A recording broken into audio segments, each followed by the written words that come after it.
सो hello guys, hello everyone. शुभ प्रभात, शुभ रात्रि, गुड इवनिंग, गुड आफ्टरनून, जैसा भी आपका टाइम हो उसके हिसाब से। हमने 2-3 दिन वीडियो नहीं बनाई। आज हम वीडियो बनाने आए हैं। बहुत कुछ हो गया है, बहुत कुछ हो गया है स्पोर्ट्स की दुनिया में। कॉमनवेल्थ गेम्स में इंडिया 4 मेडल्स पे पहुंच गया है। बहुत अच्छी बात है। इंग्लैंड और साउथ अफ्रीका के बीच की सीरीज बहुत ही इंटरेस्टिंग चल रही है। इंडिया वेस्ट इंडीज को पटक पटक के धो धो के मार रहा है। कोई चांस नहीं दे रहा है। वही चीज वनडे में भी हुई और वही चीज T20 इंटरनेशनल में भी कंटिन्यू रही है। इंडिया की टीम जिम्बाब्वे के लिए सेलेक्ट हो गई है। इंडिया विमेन ने अपना पहला मैच कॉमनवेल्थ गेम्स क्रिकेट में हारा है ऑस्ट्रेलिया से। सो बहुत सारी चीजें हो गई हैं। हम सब पे थोड़ी थोड़ी बात करने की कोशिश करेंगे। मेजरली हम क्रिकेट पे फोकस करेंगे जो इंडिया साइड का है। बात करते हैं इंडिया और वेस्ट इंडीज के फर्स्ट T20 इंटरनेशनल से। सो जैसा वनडे में चलता रहा वही सीक्वेंस हमारा T20 में भी रिपीट हुआ। इंडिया का जो नया अप्रोच है, high risk high return policy, India उसी के हिसाब से खेली। पिच बहुत टफ थी, बट और उसके हिसाब से अगर देखा जाए 190 बहुत बहुत बड़ा मोन्यूमेंटल स्कोर था। आप एक्सपेक्ट कर सकते थे कि ये चीज नहीं होगा because pitch was very tough. और उस केस में आपको दिनेश कार्तिक और रोहित शर्मा दोनों की तारीफ करनी पड़ेगी बिकॉज रोहित शर्मा बहुत अच्छे लग रहे थे। He was looking at his prime. Even though of late उन्होंने इतने रन्स नहीं बनाए थे, बट जिस तरह की उन्होंने इनिंग्स खेली एक टफ पिच पे, वो काबिले तारीफ थी। एज कैप्टन भी काबिले तारीफ थी। सूर्य कुमार यादव ने थोड़े बहुत अच्छे रन्स बनाए, अच्छे दिखे, बट कुछ अच्छे शॉट्स खेले, थोड़े पैची भी रहे। दो उनके कैचेस ऑलमोस्ट ऑलमोस्ट हो जाने चाहिए थे। एक कीपर के पीछे, एक बॉलर के पीछे लगातार आए थे, बट ठीक है, नहीं हुए। उनकी किस्मत अच्छी थी और इवेंचुअली थर्ड अटेम्प्ट में वो सक्सेसफुल रहे अपना विकेट गंवाने में। उसके बाद पूरा मिडिल ऑर्डर आपका काम नहीं कर पाया। श्रेयस अय्यर की बहुत अच्छी कैच पकड़ी अकील हुसैन ने। अ, ऋषभ पंत का की इनिंग्स भी पैची थी। वो कैसे तैसे करके 14 रन तक पहुंच तो गए, बट पहुंचने चाहिए नहीं थे। हार्दिक पांड्या ने थर्ड मैन पे फील्डर खड़ा था, सीधा सीधा कैच दे दिया हाथ में, क्यों किसके लिए पता नहीं। रविंद्र जडेजा ने छोटी सी इनिंग्स के लिए अच्छी इनिंग्स थी। दिनेश कार्तिक एक क्यूरियस केस बन चुके हैं। आई थिंक दिनेश कार्तिक की जितनी तारीफ की जाए उतनी कम है बिकॉज जिस तरह से उन्होंने कमबैक किया है इंडियन टीम में, वो काबिले तारीफ है। बहुत मेहनत करी है, डोमेस्टिक में मैचेस खेले, रणजी में मैचेस खेले, आईपीएल में मैचेस खेले, और आई थिंक फोकस बहुत क्लियर रखा है कि उन्हें T20 वर्ल्ड कप में जाना है और इंडिया को जिताना है। तो उस टाइप की क्रिकेट पे उन्होंने लगातार मेहनत की और लगातार रन बनाए, अपने आप को प्रूव किया है। आई थिंक ये मैच दिनेश कार्तिक के लिए बहुत बड़ा था। और जिस तरह की उन्होंने इनिंग्स खेली है, कहीं ना कहीं वो अपना केस और सॉलिडिफाई करते करते जा रहे हैं। अब अब यहाँ से दो बड़े इवेंट आने वाले हैं। एशिया कप जो रफली 1 महीने से भी कम रह गया है। मतलब हम पाकिस्तान के साथ पहला मैच 1 महीने से भी कम समय में खेलेंगे। और दूसरा बड़ा इवेंट आ रहा है T20 वर्ल्ड कप, जो हम 3 महीने से भी कम समय में खेल रहे होंगे। इन दोनों में दिनेश कार्तिक का केस बहुत स्ट्रांग है। कई लोग कह रहे हैं क्या ऋषभ पंत से आगे ना निकल जाए। मुझे नहीं लगता ऋषभ पंत से आगे निकलने का कोई स्कोप किसी के पास भी है बिकॉज ऋषभ पंत ने अपने आप को ऑलरेडी वनडे और टेस्ट में साबित कर दिया है। और हम सबको पता है उनकी क्या कैपेबिलिटी है वाइट बॉल क्रिकेट में। इनफैक्ट आप यूएई में 2022 में देखेंगे तो पाकिस्तान वाला जो मैच था उसमें ऋषभ पंत की बहुत शानदार इनिंग्स थी। उसके बाद बाकी के मैचेस में उन्हें इतना मौका मिला नहीं। न्यूजीलैंड के खिलाफ ओके था, बट बाकी 3 मैचेस फिर इंडिया स्टीम रोल कर गया। तो मुझे नहीं लगता व्हाइट बॉल क्रिकेट में ऋषभ पंत का कहीं कोई खतरा है। Dinesh Karthik as a batsman, as a finisher जरूर जा सकते हैं 7 नंबर पे, 8 नंबर पे, इनफैक्ट बिकॉज आपके पास रविंद्र जडेजा रहेंगे, हार्दिक पांड्या रहेंगे। सो 7th या 8th नंबर पे आपके Dinesh Karthik as a pure batsman जा सकते हैं और कहीं ना कहीं उनका रोल भी बहुत क्लियर नजर आ रहा है। अगर आपके स्टार्टिंग में 4-5 विकेट गिर जाते हैं, आई थिंक आज से 5 साल पहले हम दिनेश कार्तिक को सॉलिडिफाई करते हुए देखते थे, एंकर की इनिंग्स प्ले करते हुए देखते थे। आई थिंक वो रोल अब उनका नहीं रह गया, इंडिया उन्हें नहीं भेजता है। पिछले मैच में भी अगर आप देखें तो रविंद्र जडेजा को पहले भेजा गया था और दिनेश कार्तिक को बाद में भेजा गया था। कहीं ना कहीं दिनेश कार्तिक के लिए आई थिंक लास्ट के 15, 20, 25 बॉल फिक्स कर दिए गए हैं। 15 या 16 ओवर के बाद ही उनकी एंट्री कराई जा रही है। और उनको शायद वो चीज की क्लैरिटी भी है कि मुझे जाके यहाँ मारना है, वहां मारना है, ऐसे खेलना है। ये उनको भी हेल्प कर रहा है और शायद टीम को भी बहुत ज्यादा हेल्प कर रहा है। इसके बाद इंडिया की बॉलिंग अच्छी रही। इवन दो भुवनेश्वर कुमार का पहला ओवर थोड़ा सा एक्सपेंसिव रहा, बट वापसी अच्छी हुई। अर्शदीप सिंह को खिलाया, मुझे इस चीज से बहुत ज्यादा खुशी है। कहीं ना कहीं मुझे ऐसा लगता है शायद अर्शदीप के बारे में उतनी बातें हो नहीं रही हैं, बट उनकी अगर आप बॉलिंग देखें, उनको अब तक 2 मौके मिले हैं। इंग्लैंड के खिलाफ उन्होंने पहला T20 खेला था, उसके बाद वेस्ट इंडीज के खिलाफ उन्होंने पहला T20 खेला और दोनों मैच में इंप्रेस किया है। और वो एकमात्र लेफ्ट आर्म बॉलर नजर आ रहे हैं इस टाइम जो T20 वर्ल्ड कप की बस में चढ़ सकते हैं, एशिया कप की बस में चढ़ सकते हैं। अ, उनको जिम्बाब्वे के ओडीआई टूर पे नहीं ले जा रहे हैं। मुझे मुझे लगता है ले जाना चाहिए था, बट कहीं ना कहीं ये स्ट्रेटेजिक भी हो सकता है कि उन्हें शायद बहुत ज्यादा इंटरनेशनली एक्सपोज ना किया जाए, ताकि लोगों को उन्हें रीड करने का मौका ना मिले, समझने का मौका ना मिले कि कैसे कराते हैं। इवन तो आईपीएल की फुटेज वगैरह सबके पास आज अवेलेबल रहती है। अब ये क्रिकेट वो क्रिकेट नहीं है जहाँ पे एनालाइज करना बहुत मुश्किल हो जाता था। इतनी क्रिकेट खेलते हैं, आपके डोमेस्टिक लेवल से लेके इंटरनेशनल, आईपीएल, फ्रेंचाइजी, हर टाइप की क्रिकेट की फुटेजेस अवेलेबल रहती है, तो वो प्रॉब्लम होती नहीं है। बट शायद वो एक अननोन नेम रखा जाएगा, क्योंकि वो डिपेंड करता है कौन किस फ्रेंचाइजी को कितना फॉलो कर रहा है। इंडिया के बाहर हो सकता है बहुत ज्यादा लोग आईपीएल को उतना फॉलो ना करते हो या उतना डीप में जाके ना देखते हो, तो हो सकता है अर्शदीप वो शायद ये एक तुरुप का इक्का मान के चल रहे हैं और शायद उनको सिर्फ T20 के लिए ही भी रखा जा रहा है। I think T20 world cup के बाद आप उन्हें देखेंगे कि शायद वो ओडीआई में भी एक रेगुलर अपीयरेंस देते हुए नजर आएंगे, बिकॉज T20 वर्ल्ड कप की शायद बातें ज्यादा हो रही है, बट कहीं ये ना भूलें कि नेक्स्ट ईयर आपका ओडीआई वर्ल्ड कप भी है। तो T20 वर्ल्ड कप की प्रिपरेशन ओडीआई वर्ल्ड कप की प्रिपरेशन के बीच में ना आ जाए, वो भी है।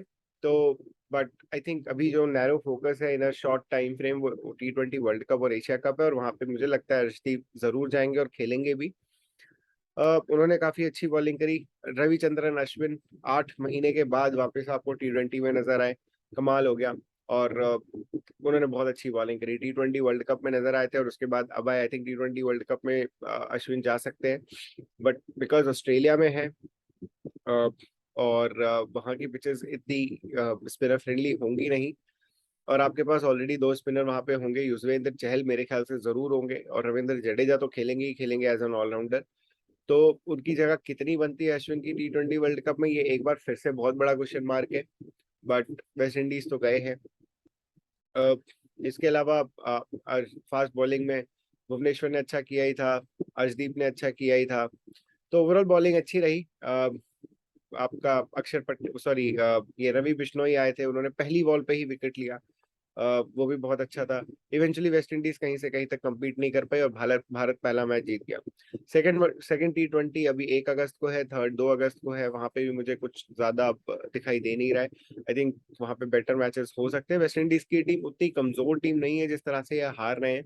आई थिंक पिच टफ थी, अगर पिच थोड़ी सी ईज आउट हो जाएगी तो आप देखेंगे कि वेस्ट इंडीज बहुत टफ फाइट दे रहा होगा इंडिया को। दूसरा बात कर लेते हैं इंडिया के जिम्बाब्वे सिलेक्शन की। आई थिंक जो जिम्बाब्वे वाला सिलेक्शन है इंडिया का, वो मुझे थोड़ा सा समझ नहीं आ रहा है, क्योंकि दो केसेस है, एक केएल राहुल है और एक विराट कोहली है, और दोनों का समझ नहीं आ रहा है कि इनको रेस्ट दिया गया है या आई डोंट नो, मतलब इंजरी है या क्या है। बिकॉज केएल राहुल को आप वेस्ट इंडीज के टूर पे इंक्लूड करते हैं, लेकिन ना तो वो वनडे सीरीज खेलते हैं, ना ही वो टेस्ट सीरीज, T20 सीरीज खेलते हैं, और वो इंजरी में ही रहते हैं। उसके बाद आप उन्हें जिम्बाब्वे भी नहीं भेजते, और वो आपके एशिया कप और T20 वर्ल्ड कप के मेन थीम में रहेंगे। और कहीं ना कहीं हम सबको पता है कि वो ओपन कर रहे होंगे रोहित शर्मा के साथ, तो आईपीएल के बाद उन्हें लगभग 2-3 महीने का रेस्ट मिल चुका है। और उसके बाद सीधा एशिया कप में उतारना एक बहुत बड़ा रिस्क होगा, और एशिया कप में भी आपका पहला मैच सीधा पाकिस्तान से होगा। और आपको अच्छी तरह याद होगा, ये पाकिस्तान की टीम अब 4 साल पुरानी पाकिस्तान की टीम नहीं है, ये बहुत बहुत बहुत बेटर पाकिस्तान की टीम है। बाबर आजम की कैप्टनसी में बहुत अच्छा खेल रहे हैं, बाबर आजम बहुत कंसिस्टेंट है, रिजवान है उनके पास, और भी अच्छे अच्छे प्लेयर्स हैं, इमामुल हक, फकर जमान, सबने अच्छा खेला। शाहीन शाह अफरीदी ने लास्ट ईयर क्या किया था, 2 बॉलें बहुत शानदार अंदर की साइड लाए और अपनी टीम खत्म कर दी। अ, तो वो चीजें होंगी, उनको कैसे हैंडल करेंगे, रस्टी ना हो, वो बड़ा सवाल है। कुछ उनके पास गेम टाइम नहीं है बिफोर द एशिया कप, तो मुझे समझ नहीं आ रहा क्या हो रहा है, क्या ये इंजरी है क्या, और अगर इंजरी है तो उन्हें वेस्ट इंडीज के टूर पे क्यों इंक्लूड किया गया। मतलब जब उन्होंने मैच नहीं खेला तो क्या इंजरी और बढ़ गई कि उन्हें जिम्बाब्वे के टूर पे नहीं ले जाएंगे, अ, या फिर उन्होंने जाके कहा कि नहीं यार, जिम्बाब्वे के टूर मेरे लिए इंपॉर्टेंट नहीं है, बहुत छोटी सी टीम है, मैं और रेस्ट कर लेता हूँ, मैं ज्यादा फिट हो जाऊंगा, फिर एशिया कप खेलूंगा। आई थिंक ये बहुत बड़ा ब्लैक बॉक्स बन चुका है, कुछ समझ नहीं आ रहा है केएल राहुल के केस में क्या हो रहा है। विराट कोहली का केस थोड़ा सा सरप्राइजिंग है। विराट कोहली के पास एक ड्रीम अपॉर्चुनिटी थी। जिम्बाब्वे एक वीक टीम है, आउट ऑफ फॉर्म चल रहे हैं। एशिया कप में उन्हें 27 तारीख को पाकिस्तान के साथ मैच खेलना है। वो तो सर्टेन है ही, वो खेलेंगे ही खेलेंगे। अब जिम्बाब्वे बिकॉज कि अगर जाते और वहां 3 मैचेस की इस वनडे सीरीज में एक सेंचुरी एक हाफ सेंचुरी मारते तो उनका कॉन्फिडेंस भी बढ़ता। बट उन्होंने खुद से जाके रेस्ट, मतलब अब या तो उन्होंने रेस्ट मांगा है या बीसीसीआई ने उन्हें रेस्ट दिया, मेरी समझ में तो नहीं आता। बट मुझे लगता है बीसीसीआई को, अगर उन्होंने मांगा है तो बीसीसीआई को रेस्ट देना नहीं चाहिए था, और अगर बीसीसीआई ने खुद से रेस्ट दिया तो बहुत गलत किया, वो की जरूरत नहीं थी। क्योंकि अगर कोई भी प्लेयर फॉर्म में बिना मैच खेले नहीं आता है, आपको खेलना पड़ता है, और जब तक आप खेलेंगे नहीं तब तक आप फॉर्म में आएंगे नहीं। तो मुझे तो नहीं समझ में आता इस रेस्ट का क्या मतलब है। बट ये एक कॉन्ड्रम बन चुका है, और कहाँ जा रहा है किसी को भी नहीं पता। और इतिहास गवाह है, जब भी ऐसे कॉन्ड्रम बने हैं, इंडिया ने हमेशा वर्ल्ड स्टेज पे बहुत पुअर परफॉर्म किया है। इट्स अ फैक्ट, आप उठा के देख लीजिए, जब भी हमने प्लेयरों को ढोया है, इंडिया ने कभी अच्छा परफॉर्म नहीं किया है। 2007 के वर्ल्ड कप की कहानी जो है वनडे की, सबको पता है। हम सीरियस प्लेयर्स को ले गए थे। इसके अलावा भी कई ऐसे इंस्टेंसेस रहे हैं। इनफैक्ट आप 2008 का कॉमनवेल्थ बैंक सीरीज देख लीजिए, जो हम ऑस्ट्रेलिया में जीते थे। वहां पे धोनी ने बहुत टफ डिसीजंस लिए थे, सहवाग को हटा दिया था लास्ट में, और उसपे काफी बवाल भी मचा था। इनफैक्ट आपको याद हो तो रॉबिन उथप्पा ने फाइनल में ओपनिंग करी थी सचिन तेंदुलकर के साथ, और काफी उसपे बवाल मचा। बट इंडिया एंड में वो जीत गया, क्योंकि सहवाग की फॉर्म थोड़ी सी पैची चल रही थी उस टाइम पे। बाद में धोनी ने गौतम गंभीर को भी आउट किया। इनफैक्ट उनकी भी फॉर्म काफी खराब हो गई थी। तो धोनी के रिजीम में इंडिया ने बहुत टफ डिसीजंस लिए थे। काफी अच्छे प्लेयरों को, इनफैक्ट प्लेयरों को मेरिट बेसिस पे खिलाया जाता था। 2 प्लेयरों के साथ शायद ज्यादा उन्होंने सपोर्ट कर दिया, रोहित शर्मा और रविंद्र जडेजा को। उनका फॉर्म काफी टाइम तक खराब रहा, 2-3 साल 4 साल तक उन्होंने परफॉर्म नहीं किया। बट फिर भी उनको बैक करते रहे। आई थिंक क्योंकि क्योंकि वो यंग थे और उनकी कैपेबिलिटी धोनी ने देख ली थी, और अब आप देखिए उसका रिजल्ट। बट उन्होंने कभी भी पुराने प्लेयरों को सपोर्ट नहीं किया, क्योंकि उनको पता था कि इनको सपोर्ट करके कोई फायदा नहीं है, ये यंग नहीं हो रहे, बूढ़े ही हो रहे हैं। तो इवेंचुअली यहाँ से उनको लेकर आना एक रिस्क है। नाम के बेसिस पे हम फिर से उस जमाने में चले गए जहाँ नाम बहुत ज्यादा मैटर करने लगा है, और आई थिंक अगर ये इंडिया को हर्ट करता है तो ये बहुत बड़ा क्वेश्चन मार्क होगा। और अगर ये T20 वर्ल्ड कप खराब हो जाता है तो आपको बहुत बड़े बड़े कॉल्स लेने पड़ेंगे, because next year ODI world cup है। आप वो गलती ओडीआई वर्ल्ड कप में नहीं करना चाहोगे, और अगर आप वो करते हो तो ओडीआई वर्ल्ड कप भी खराब करोगे, और ओडीआई वर्ल्ड कप के बाद तो फिर आपकी टीम ओवरहॉल हो ही जाएगी, because I think Shikhar Dhawan का शायद ओडीआई करियर खत्म हो जाएगा।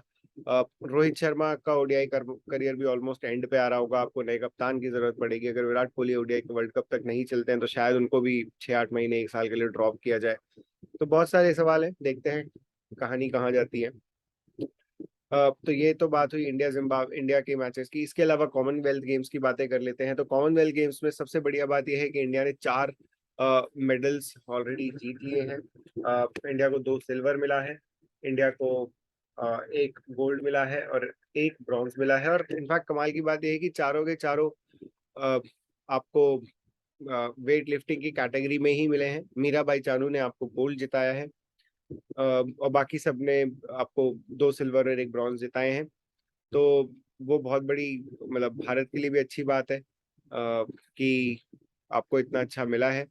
आई थिंक ये बहुत बढ़िया बात है। और अब इंडिया आई थिंक ओलंपिक्स और इन सारे जो एथलेटिक इवेंट्स होते हैं उसमें भी बहुत अच्छा कर सकता है, और इनफैक्ट कर भी रहा है। तो मुझे नहीं समझ आता, मुझे ऐसा लगता है कि आगे चल के जब ओलंपिक्स होंगे तो वहां पे भी हम बहुत अच्छा कर रहे होंगे, और धीरे धीरे करके आई थिंक आप आगे चल के ओलंपिक्स में भी देखेंगे कि हम मैचेस जीत रहे होंगे, हम मेडल्स जीत रहे होंगे। कॉमनवेल्थ गेम्स में इंडिया वुमेन का पाकिस्तान वुमेन का मैच अब आने वाला है। आई थिंक उस पर भी काफी ज्यादा नजरें हैं सबकी, क्योंकि दोनों टीम अपना पहला मैच हार चुकी हैं। ऑब्वियसली इंडिया की जो वुमेन टीम है वो पाकिस्तान की वुमेन टीम से बहुत ज्यादा मजबूत है, तो एक्सपेक्ट कर सकते हैं कि वो टीम हमारी जीत जानी चाहिए, और वहां से भी हम आगे प्रोग्रेस करेंगे। इंडिया की वुमेन टीम उतनी खराब टीम नहीं है, हाँ उनसे ऊपर इंग्लैंड और ऑस्ट्रेलिया की टीम है, और बहुत स्ट्रॉन्ग टीम है वो दोनों। इससे इफेक्टिवली वुमेन टीम में अगर आप देखेंगे तो टॉप 3 में इंडिया, इंग्लैंड, ऑस्ट्रेलिया आती है। तो इंडिया अगर चाहे, मतलब थोड़ा अच्छी मेहनत करे तो ब्रॉन्ज तो मिल जाना चाहिए। बट अगर थोड़ा सा एफर्ट 1-2 कदम एक्स्ट्रा निकालें तो गोल्ड और सिल्वर भी आ सकता है। सिल्वर फाइनल, अगर फाइनल पहुंच गए तो सिल्वर पक्का हो जाएगा, और अगर दिन ने थोड़ा साथ दे दिया, प्लेयर्स ने अच्छी एफर्ट डाल दिए, किस्मत ने साथ दे दी, तो हमें गोल्ड भी मिल सकता है। तो ये कॉमनवेल्थ गेम्स की कहानी हो गई। इसके अलावा इंग्लैंड और साउथ अफ्रीका में जो चीज इंग्लैंड ने पहले T20 में करी, साउथ अफ्रीका ने रिवर्स कर दी, बिल्कुल आज इट इज उठाया, जम के रन मारे। राइली रसू रिटायरमेंट से वापस आए और इस तरह की शानदार इनिंग्स वो 90 रन की खेल गए। आई थिंक साउथ अफ्रीका को एक अच्छा हिटर स्टब्स के फॉर्म में मिला है। उन्होंने पहले मैच में 27 बॉल पे 72 रन बनाए थे, सेकंड मैच में भी अच्छे दिखे।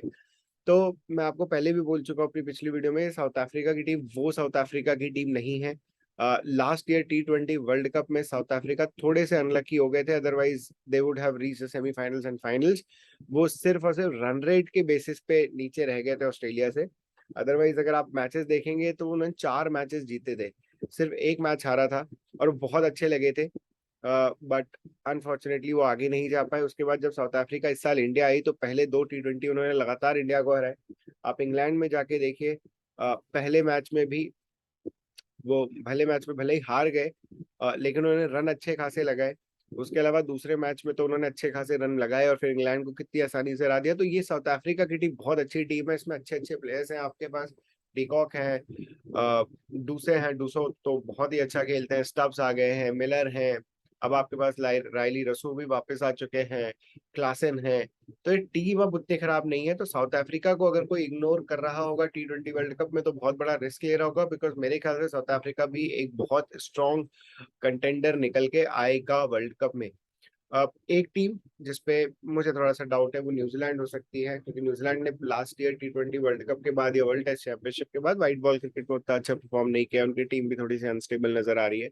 वैसे न्यूजीलैंड की टीम खराब नहीं है, न्यूजीलैंड की टीम बहुत अच्छी है। Devon Conway, Henry Nicholls, Martin Guptill, Finn Allen, bowling तो उनकी हमेशा से अच्छी रही है, Matt Henry, Liam Ferguson, Trent Boult, तो ये बॉलर्स तो अभी भी रहेंगे।